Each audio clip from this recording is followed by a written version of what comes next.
মুশরিক মুরতাদরা মনে করেছে এক আল্লামা দেলোয়ার হোসেন সাঈদীকে শহীদ করে ইসলামের মাঠগুলো দখল করে নিবি, কোরআনের তাফসীরকে নিস্তব্ধ করবে। আজকে আমি বাইর হোসেন বিপ্লবী স্পষ্ট ভাষায় বলতে চাই, এক সাঈদীকে শহীদ করেছ, বাংলাদেশে হাজার হাজার সাঈদীর সন্তান বীর সৈনিক জন্ম হয়েছে। হ্যাঁ, জোরে বলতে হবে, ঠিক না বেটে? প্রধান হলে আল্লামা দেলোয়ার হোসেন সাঈদীর রেখে যাওয়া এই তাফসীর মাহফিলগুলো কোন ক্রমে যেন জালেমরা দখল করতে না পারে। তাফসীর মাহফিলগুলোকে জিন্দা করবার জন্য, কোরআনের ইজ্জত সম্মান রক্ষা করবার জন্য কারা প্রস্তুত আছেন? দুটি হাত করে তাকবীর দিয়ে দেখাও মুসলমান।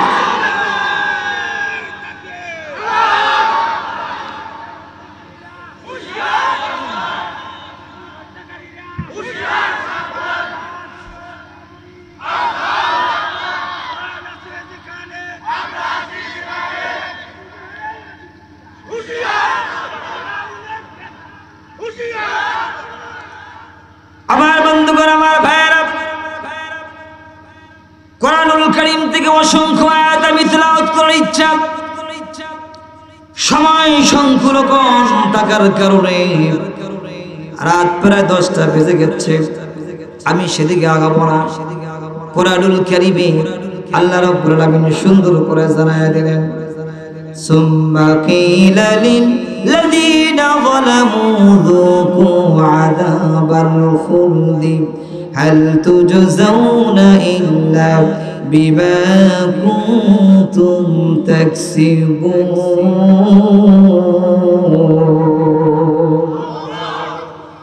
আল্লাহ রাব্বুল আলামিন বললেন, বান্দারে, তোমরা দ্বীনের রাজপথে থাকার কারণে জুলুম নির্যাতনকে তোমরা ভয় করিও না। নবীজির আদর্শ বাস্তবায়নের কারণে স্বয়ং নবীজি কয়েকটা যুদ্ধে সেনা দায়িত্ব পালন করেছেন। তোমরা ভয় করিও না। তোমরা আমার জমিনে আমার বিধান কায়েম করবার জন্য লড়ে যাও, জিহাদ করো, কোরআনের আইন বাস্তবায়ন করার জন্য যত জুলুম নির্যাতন আসুক না কেন, আমরা কারা কারা রাজি আছি? দুটি হাত তুলে আল্লাহ তাআলাকে দেখাই। ও রব্বি কারীম, দেখো ফরিদপুরের ভাইয়া কোরআনের জন্য তোমার কাছে হাত তুলে দেখেছে।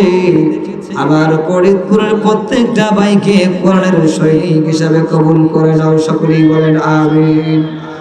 আল্লাহ রাব্বুল আলামিন বললেন, যেই জালেমেরা তোমাদেরকে জুলুম করবে, আমি আল্লাহ কথা দিলাম রে, তাদেরকে কিয়ামতের ময়দানে জুলুমাত করবার ওসিলা করে আমি কিয়ামতের ময়দানে তাদের হাতে পায়ে বেড়ি পরায়া সোজা সোজি জাহান্নামে নিক্ষেপ করব। জোরে বলেন আল্লাহু আকবার।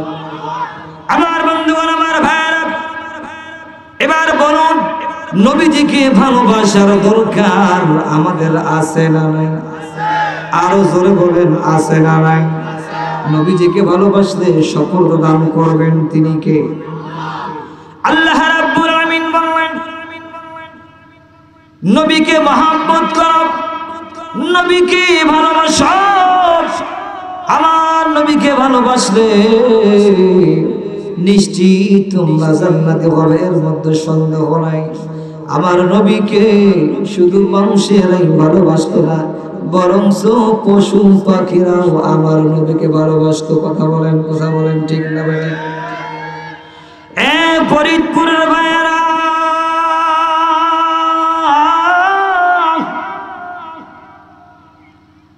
আল্লাহর নবী বিশ্ব নবীকে মানুষ যেরকম ভালোবাসতো, প্রাণীরাও তেমন নবীকে ভালোবাসতো।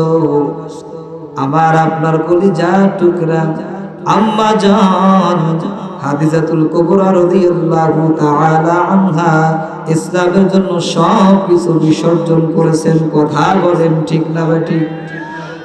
ফরিদপুরের মারা, ফরিদপুরের বোনেরা,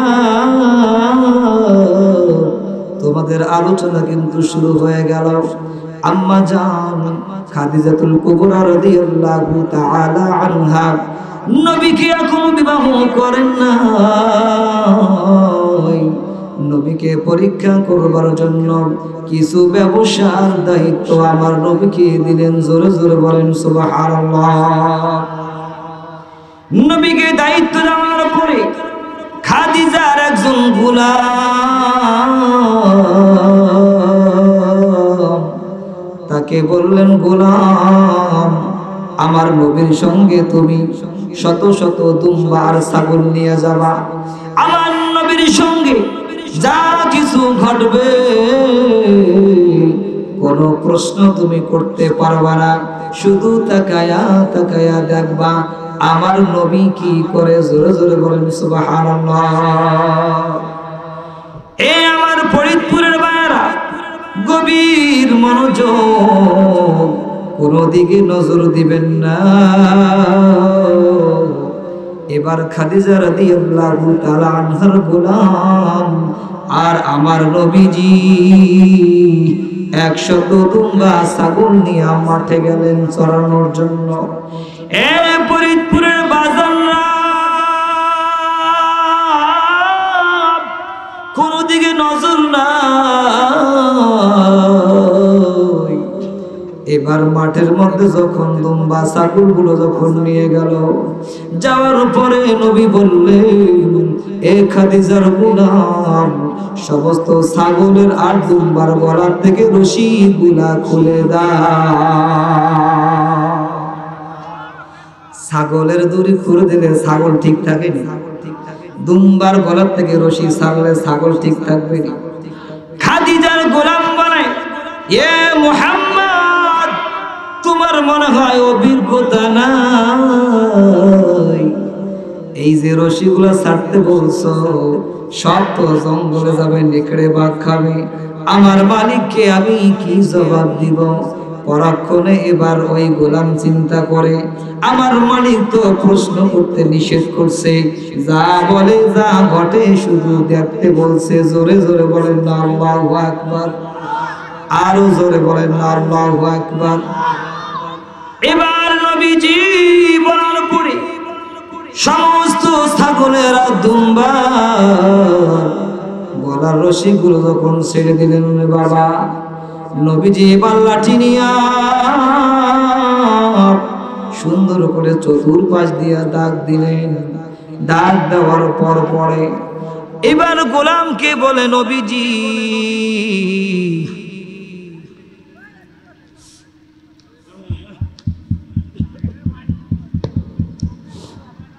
জিকির করেন লা ইলাহা লা ইলাহা লা ইলাহা। এ মুসলমান বাবাজিরা আমার, এবার গোলাম নজর করে তাকায় দেখি এই দাগ যে মুহাম্মদ দিয়েছে, ছাগল হোক বা দুম্বা হোক, একটা ছাগল আর দুম্বা দাগের বাহিরে যাচ্ছে না। নবীর প্রেম মনে হয় কম। জোরে বলেন না আল্লাহু আকবার।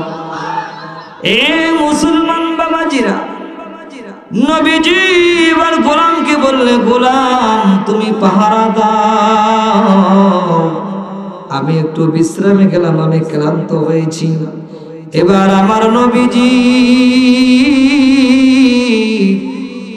একটা শুকনা খেজুর গাছের নিচে মরুভূমির প্রান্তরে খেজুর গাছে হেলান দিয়া বিশ্রাম নিচ্ছেন।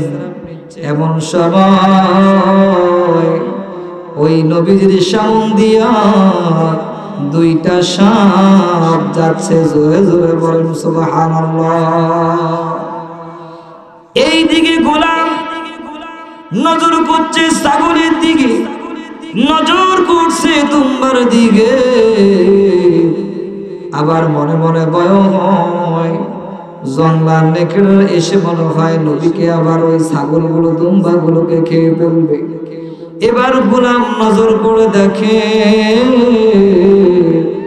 ওই জঙ্গলের নেকড়ে গুলো বাউন্ডারের চতুর্পাশে দাঁড়ায়া দাঁড়ায়া দারোয়ানের মতো পাহারা দিচ্ছে। মহাব্বতে জোরে বলেন না আল্লাহু আকবার। গোলাম এই ঘটনাগুলো দেখার পরে আশ্চর্য হয়ে গেলেন। গোলাম আর দেরি করলো না, এবার গোলাম চলে গেল মুহাম্মদ কোথায়, মুহাম্মাদের চেহারাটা আমাকে আরেকবার দেখা লাগবে। গোলাম যখন নবীজির কাছে যখন যাইতে লাগলেন, গোলাম তাকায় দেখে দুইটা সাপ নবীজির সামনে দিয়ে আসে। জোরে জোরে বলেন না সুবহানাল্লাহ। দুইটি সাপ আপনার আমার নবীজির চেহারা মোবারক দেখে ওই দুইটা সাপ নবীজির উপরে ঈমান গ্রহণ করলেন। রে বাবা, ঈমান গ্রহণ করার পরে সাপ দুইটা দেখে নবীজির মাথার উপরে রোদের সূর্যের আলো পড়ছে। সাপ দুইটা খেজুর গাছে পেঁচায়া পেঁচায়া উঠিয়া দুইটা ফেনা বিশ্ব নবীজির মাথার উপরে ছাতার মতন ধরেছে। জোরে জোরে বলেন না সুবহানাল্লাহ। দুইটা সাপ চোখের পানি ফেলে আর কান্দে। সাপের চোখের পানি যখন বিশ্ব নবীজির চেহারা মোবারকে যখন পড়ে যায়, এবার নবীজি সাপের চোখের পানি পড়ার কারণে নবীজি জাগ্রত হলেন, জাগনা হয়ে গেলেন। নবীজি তাকায় দেখে তার মাথার উপরে দুইটি সাপ, সাপ দুইটা কান্দে। নবীজি এবার ডাক দিয়া বলে, রে সাপ আয় আয় নিচে আয়, আমার মহাব্বত তোরা যে দেখাইলি, আয় আয় নিচে আয়। সাপ দুইটা আস্তে করে নেবে নবীজির কদম মুবারকে চুম্বন করা শুরু করে দিয়েছে। আরো জোরে বলেন আল্লাহু আকবার। এই ফরিদপুরের বাবাজিরা সাপ দুইটার মাথায় নবীজি এবার হাত রাখলেন। রাখার পরে বললেন, তোমাদের দুইজনকার দুইটা নাম আমি রাসূল লিখে দিলাম। সুবহানাল্লাহ বলেন।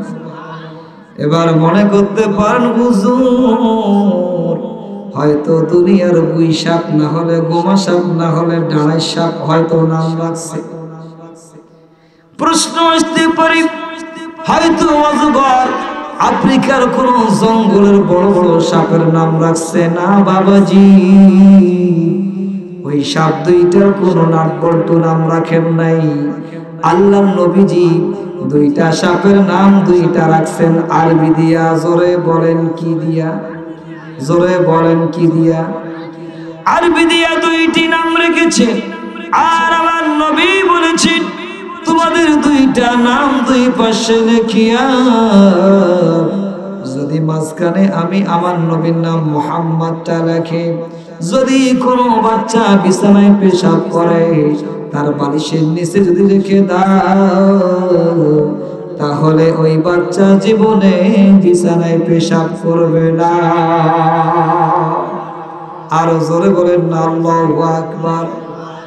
দুই নাম্বার রাসূল বললেন, যদি তোমরা ওই টুকরাটা মামলার আসামি হও অথবা টেনশন নিয়ে তোমরা ঘুমাতে যাও, বালিশের নিচে তোমরা চিঠিটা লিখে দিবা, আল্লাহ তোমাদের পেরেশানিগুলো দূর করে দিবেন এবং তোমাদের মামলা হামলাগুলো আল্লাহ তাআলা সমস্ত মুক্তি দিয়ে দিবেন। জোরে জোরে বলেন না সুবহানাল্লাহ। সাপ দুইটার নাম জানার দরকার আছে না নাই? আরো জোরে আছে না নাই? এই মুসলমান বাবাজিরা, আল্লাহর নবীকে মহব্বত করেছেন, দুইটা সাপ মহব্বত করেছেন। যদি আপনারাও মহব্বত করেন, নবীজি ভালোবাসবে। হযরত রুবাইয়া আসলামী রাদিয়াল্লাহু তাআলা আনহু গভীর রজনী রাত্রিতে বিশ্ব নবীজি তাহাজ্জুদের নামাজ আদায় করবেন। ঠিক মুহূর্ত আগ দিয়া রবিয়া আসলামী রাদিয়াল্লাহু তাআলা আনহু নবীজির তাহাজ্জুদের নামাজের পানি ওযুর পানি আগায়া রেডি করে রাখছেন, হাতের মধ্যে গামছা রাখছে। এ মুসলমান বাবাজিরা আমার, হুজুর পানি নবী দেখে খুশি হলেন। আর নবীজি বললেন, রবিয়া আসলামী,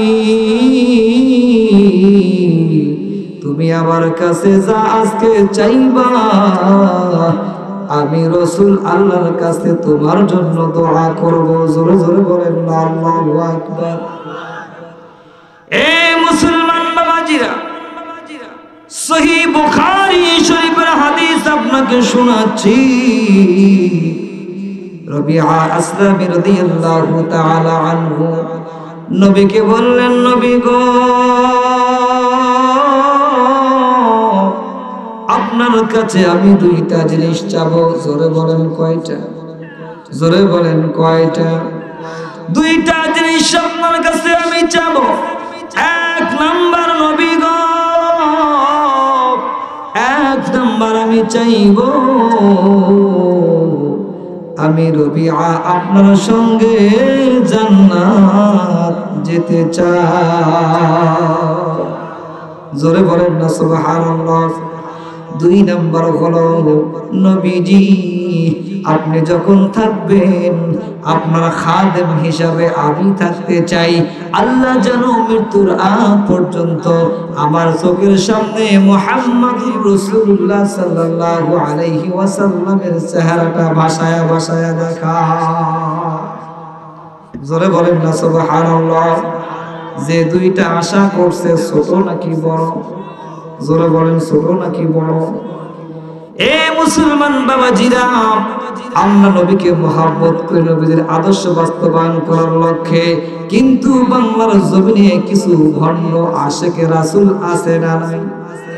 জোরে বলেন আছে না নাই?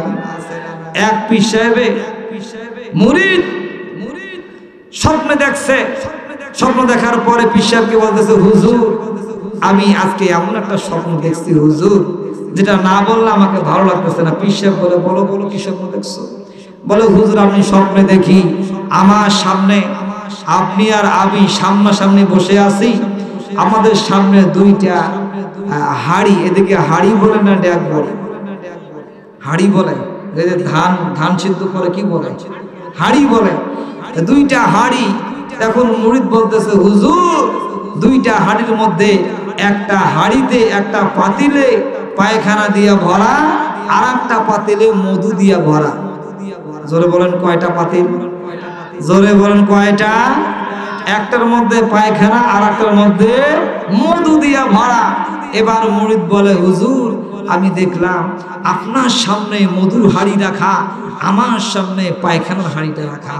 এবার পীর সাহেব বলে, দাদা দেখো আমি তো আল্লাহওয়ালা, আমার সামনে তো মধুর হাড়ি থাকবে, আর তুই তো গোলাঘাট, তোর সামনে তো পায়খানার হাড়ি থাকবে। এটাই তো বাস্তবতা, তুই জানিস না আমি এখানে বসতে কাবা শরীফের থেকে আমি মুরগি খেতে।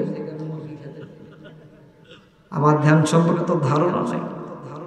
মুরিদ বলে, বাবাজি হুজুর এত তাড়াতাড়ি আপনি রেজাল্ট দিন না, আমি দেখলাম যে আমার সামনে পায়খানার হাড়ি, আপনার সামনে মধুর হাড়ি। হুজুর আমি আরো দেখলাম আমার ডান হাতটা পায়খানার হাড়ির উপরে, আপনার হাতটা মধুর হাড়ির উপরে। পীর সাহেব আরো মহা খুশি, বেটা বলিস কি, আমার হাতও মধুর হাড়ির উপরেই থাকবে, আমি তো কামেলে মোকাম্মেল, সারা গায়ে চুলকানি। কথা বলেন ঠিক না বেটা?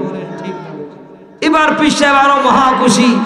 মুরিদ বলে, হুজুর আগে আগে চিল্লেন না, আমি এবার নজর করে দেখলাম স্বপ্নের মাধ্যমে আমার গুয়ালা হাতটা আপনি ছাড়তেছেন, আর আপনার মধুর হাড়ি হাতটা আমি ছাড়তেছি।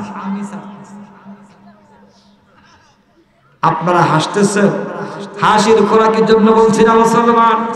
আজকে একজন মুরিদ হয় পীর সাহেবের কাছে ইসলাম হওয়ার জন্য, নামাজ পড়ার জন্য, এমন ভণ্ড পীর দেওয়ানবাগী রাজারবাগ কুতুববাগ এমন ভণ্ড বাংলার জমিনে উদ্ভব হয়েছিল। তারা বলেছিল নবীর মেয়েকে বিবাহ করে আরশে আজিমে আল্লাহ স্যারে বসার কথা বলেন ঠিক না বেঠিক? আরো জোরে বলেন ঠিক না বেঠিক? আমি দেখতে চাই আজকে এইরকম লম্পট বেয়াদব ভণ্ড পীরের বিরুদ্ধে কারা কারা সোচ্চার আছেন দুটি হাত তুলে তাকবীর দিয়ে দেখাতে হবে। এমন ভণ্ড পীর যারা মহিলাদেরকে যারা মুরিদ বানায়া একসঙ্গে জিকির করতে চায়, আল্লাহর আরশে কুরসির মধ্যে বসতে চায়, তাদের বিরুদ্ধে কারা কারা দুটি হাত তুলে তাকবীর দিয়ে দেখান মুসলমান।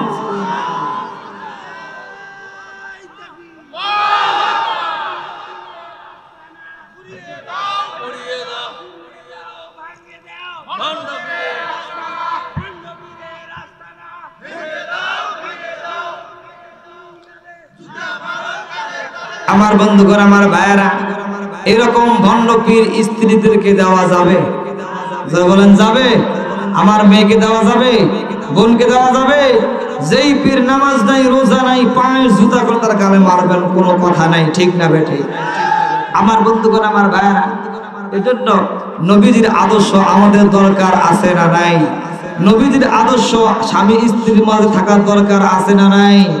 এ মহিলা মা বোনেরা, খাদিজাতুল কুবরা রাদিয়াল্লাহু তাআলা আনহা নবীর জন্য ধন সম্পদ সব দিলেন, বিনিময়ে নবীকে ভালোবাসছেন, কথা বলেন ঠিক না বেঠিক?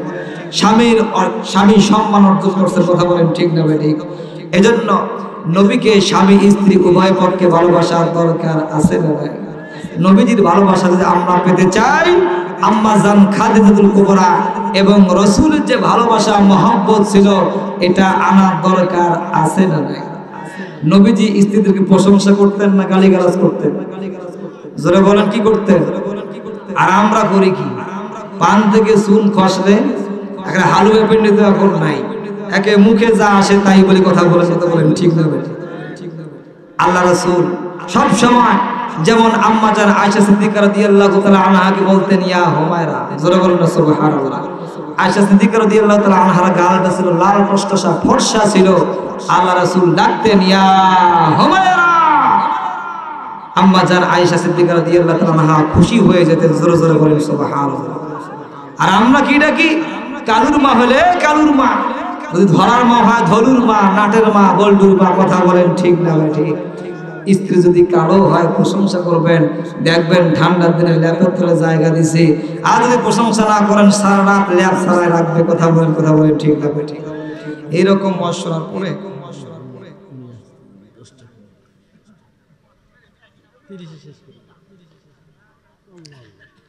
আচ্ছা স্লিপ চলে আসছে, আমি আলোচনা শেষ করে দিব। তো এখন স্বামী এরকম মশলার পরে বলছে যে আজকে হুজুর তো বললো স্ত্রী প্রশংসা করবার জন্য, এবার এরকম ওয়াজ শেষ করে বাড়িতে গেছে। আব্দুর রহমানের মা সুন্দর করে ভাত দিয়েছে, তরকারি দিছে, আব্দুর রহমানের বাবা খাচ্ছে। আর আগে থেকে তো নিয়ত করছে তরকারি যা হয় হোক, আজ প্রশংসা করবই ইনশাআল্লাহ। এবার আব্দুর রহমানের বাবা সুন্দর করে ভাত খায় আর বলে, হায় রে আব্দুর রহমানের মা, এত সুন্দর রান্না তুমি করছো, জীবনে আমি এরকম রান্না খাই নাই। এবার এ কথা শোনার পরে বলেন তো স্ত্রী খুশি হবে না রাগ করবে? সবাই বলেন কি হবে?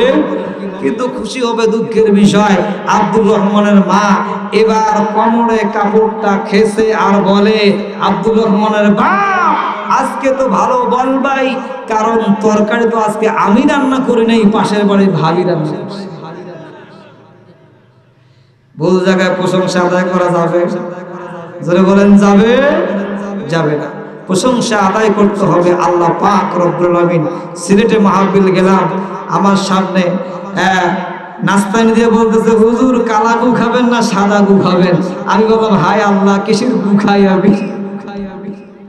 আমি বললাম আমি কুটু কিছু খাবো না, নাস্তা চা পানি দিলে যান, না দিলে নাই। আমার সামনে মিষ্টি আনি দিল, একটা লাল, একটা হচ্ছে কালা, একটা হচ্ছে সাদা। এবার মিষ্টি দেখার পরে মিষ্টি আমি খাইলাম, খাওয়ার পরে বললাম, যখন আমি খাইলাম আমাকে বললো, হুজুর আপনি বললেন কালা গু খাবেন না, আপনি তো কালা গুই খেয়ে ফেললেন। তাহলে আমাদের প্রশংসা হবে, আমাদের কথা হবে স্থান অনুযায়ী কোরআনের পক্ষে থাকবো তো ইনশাআল্লাহ। যারা বলেন থাকবো তো ইনশাআল্লাহ। এই ফরিদপুরের বাবাজিরা, স্লিপ দেওয়া হয়েছে, সময় আমার নাই, আর 10 মিনিট সময় আমার আছে। প্রধান মেহমান চলে আসবে, হযরত রবিয়া ইসলামী রাদিয়াল্লাহু তাআলা আনহু বললেন, নবী গো দুইটা জিনিস চাই। জোরে বলেন কয়টা জিনিস? দুইটা জিনিস চাই। ওই যে দুইটা সাপের নামের কথা আপনাদের স্মরণ আছে কি? এই ফরিদপুরের বাবাজিরা, নবীজি এবার বললেন, রবিআ তুমি যদি আমার সঙ্গে জান্নাত থাকতে চাও, তোমাকে দুইটা কাজ করা লাগবে। জোরে বলেন কয়টা কাজ? জোরে বলেন কয়টা? দুইটা কাজ তোমাকে করা লাগবে। যে দুইটা পয়েন্ট নবীজি বললেন আমাদের প্রত্যেকের জন্য, এই দুইটা জিনিস অত্যন্ত গুরুত্বপূর্ণ। বলবো কি? বলবো কি? এক নম্বর, রবিয়া ইসলামী, এক নাম্বার তোমাকে আমি যে কথা বলবো সে কথাটি হচ্ছে, তুমি আমি নবীর সঙ্গে জান্নাত যদি থাকতে চাও, তাহলে আল্লাহ তাআলাকে বেশি বেশি সিজদা করবে। জোরে জোরে বলেন না সুবহানাল্লাহ। বলেন তো নামাজ পড়ার দরকার আছে না নাই? আল্লাহ রাব্বুল আলামিন বললেন, রবিআ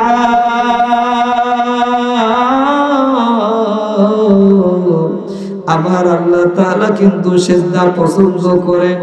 তুমি যখন সিজদায় পড়ে আল্লাহ তাআলার কাছে কাঁদবে, আমি আল্লাহ তাআলাকে বলবো আমার রবিআকে আমার সঙ্গে জান্নাত দিও। ফিহা উজুহুহুম মিন আসারিস সুজুদ।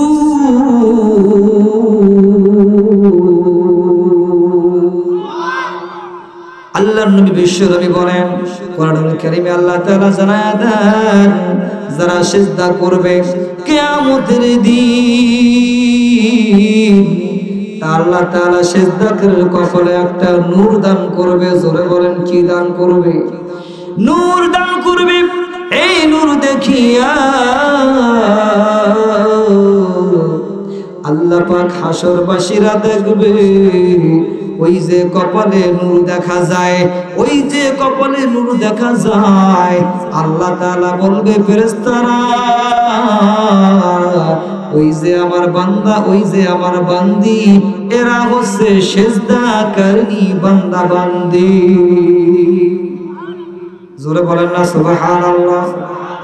এ মুসলমান বাবাজিরা, আল্লাহর বান্দা হোক বান্দি হোক, পুলসিরাতের রাস্তা তারা বিজলির আকারে পার হবে, তাদের ওই কপালে নূর থাকবে। যারা দুনিয়াতে আল্লাহ তাআলাকে সিজদা দিবে, জোরে জোরে বলেন না আল্লাহু আকবার। এ রবিআ ইসলামী, তোমাকে সিজদা করতে হবে অধিক হারে। আর 2 নাম্বার কথা তোমাকে বলবো, 2 নাম্বার কথা হলো, তুমি আমার রাসূলের জন্য তোমার নিজের জীবনটা দিয়ে শহীদ হতে হবে। আরো জোরে বলেন না আল্লাহু আকবার। এ রবিআ ইসলামী, তোমাকে শহীদ হতে হবে। এই 2টা নসিহত করার পরে আমার আপনার নবীজি তাহাজ্জুদের নামাজ আদায় করার পর রবিআ ইসলামীর জন্য দোয়া করলেন, ও আল্লাহ